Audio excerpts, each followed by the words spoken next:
All right, we are now joined by Austin Dillon, driver of the number 3 Dow Coating Materials Chevrolet for Richard Childress Racing. Austin, you survived the first round of the chase, advancing to the round of 12 this weekend at Charlotte. Talk about the opportunity you have making it to this round and racing here at Charlotte Motor Speedway. Yeah, thank you. Yeah, I'm just excited. It's a great opportunity for us.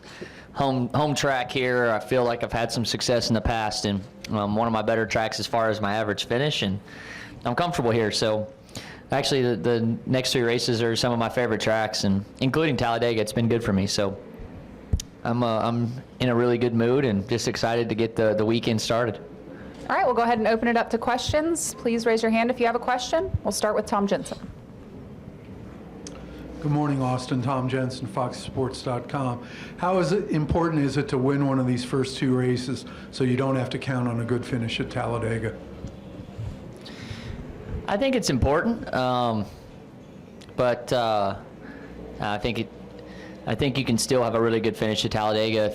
I mean, there's obviously a lot that goes into it, you know, with luck and what have you, but there's ways to be smart at super speedways and try if you're in a good points position when you get there. But yeah, I mean, a win obviously takes the pressure off, but you saw what we were able to do in the last round. I mean, it's got to be a tighter finishing average than what it took last round, but I still feel like with no points buffer from the guys that have won races, you still got to be smart the next 3 races, the next 2. So, you know, risking it for a win or just having a solid points day can make or break it. So it's still a little bit of a risk if you have to go. If you got the opportunity to win, obviously it's going to make you feel great. You can sit and relax when you get to Talladega, but a good points day the next 2 weeks will also make you feel good going into Talladega. Additional questions for Austin? We'll go to Woody.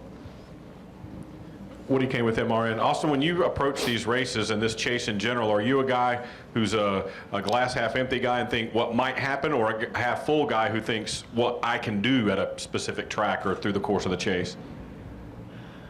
I definitely don't think probably what might happen. I want to think what we can do. And I have confidence in our team that we can turn some heads, especially the next 3 weeks. Last weekend was big. We had a lot of speed in that car. So with speed and what we've been able to do all year with what I feel like has not been the fastest cars, being able to finish and the consistency part of and trying to lower the mistakes. I think you tie that with the speed of the car we had last weekend and hopefully show it again this weekend, we can really upset some guys in this round. All right, we'll go to Bob Pockris next. Austin, what do you think it meant to the organization for you to advance? It's been, you guys are still looking for your first win. There's probably some bitterness over the whole Newman stuff and the penalty and not getting in and just kind of the way that all went down. What do you think your advancing did for the organization? I think it definitely was uplifting for RCR in general. Had multiple guys come up to me in the shop this week of how proud they were and just proud to be a part of RCR. They feel like we're doing a good job of putting effort behind everything right now and really taking advantage of this opportunity that we have. I mean, because it's a great opportunity. Right now we're tied for first in the points. We haven't been there all year long, and it's just a great opportunity for the whole company in general. So you saw what Ryan Newman was able to do a couple years ago and go to Homestead. It's nice having, Luke Lambert came up to me after the race. He said, man, you guys are built for this, just like we made our run. So I hope we can back it up and keep ourselves relevant. Final questions for Austin? Austin, I have one for you. You've had experience running for championships in the past. You won the title in the Camping World Truck Series and the Xfinity Series. Do you find that experience has helped you at all while you're running this year for the chase?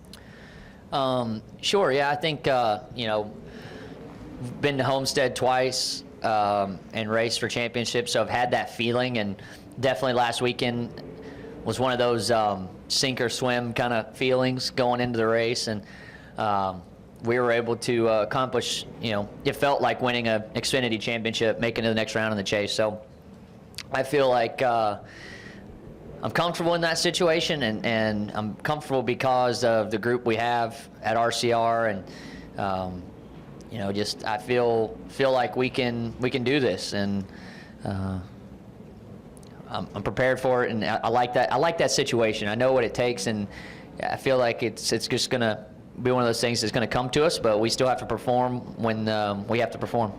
All right, and one final question to the gentleman in the middle with the camera.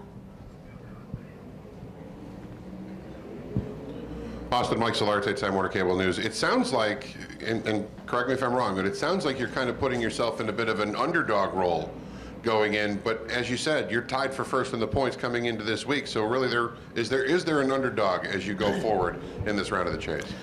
Well, we have the least odds in Vegas right now. I just heard that, so I don't know. I mean, I think so. I mean, I like it. I like this role because it puts the pressure on the guys that I guess are projected to make it to the next round, whatever projections mean, you know, because in racing, I've learned real quick that it's not like any other sport, I guess, because DraftKings is really hard. So you just never know what can happen in a race, and you never know what the outcomes. There's so much that goes into every little piece and part of these cars. So I'm confident in the company I drive for with RCR and the people around me, myself also, that we can make strong finishes, and that's what I'm confident about. So, and I love the underdog role because that makes, when we do knock people out, it's going to be fulfilling. All right, Austin, thanks for joining us, and good luck this weekend. Thank you.